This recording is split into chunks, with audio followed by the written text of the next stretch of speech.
বিসমিল্লাহির রহমানির রহিম। আসসালামু আলাইকুম ওরহমতুল্লাহ। আজ আমরা সহি হাদিস থেকে একটি গুরুত্বপূর্ণ শিক্ষা জানব। রসুলুল্লাহ সাল্লাল্লাহু আলাইহি ওয়াসাল্লাম বলেছেন, যে ব্যক্তি আল্লাহ ও আখিরাতের প্রতি ঈমান রাখে সে যেন ভালো কথা বলে অথবা নীরব থাকে। সহি বুখারী হাদিস নম্বর ৬০১৮। এই হাদিসটি আমাদের দৈনন্দিন জীবনের জন্য অত্যন্ত গুরুত্বপূর্ণ।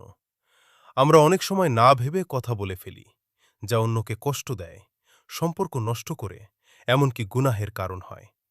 কিন্তু এই হাদিসে রসুল সাল্লাল্লাহু আলাইহি ওয়াসাল্লাম আমাদের খুব সহজ একটা নিয়ম শিখিয়েছেন। যদি ভালো কথা বলতে পারো, বলো না, পারলে চুপ থাকো।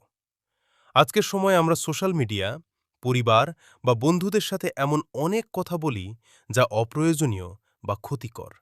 অথচ একটু চুপ থাকলে আমরা গুনাহ থেকে বেঁচে যেতে পারতাম।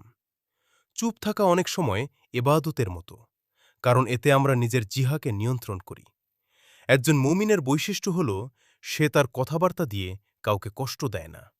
তাই আমরা চেষ্টা করব মিথ্যা কথা না বলা, গীবত না করা, কাউকে অপমান না করা, অপ্রয়োজনীয় কথা কম বলা।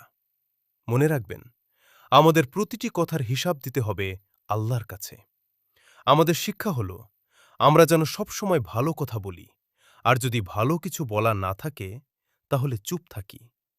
আল্লাহ আমাদের সবাইকে এই হাদিস অনুযায়ী জীবন পরিচালনা করার তৌফিক দান করুন। আমিন।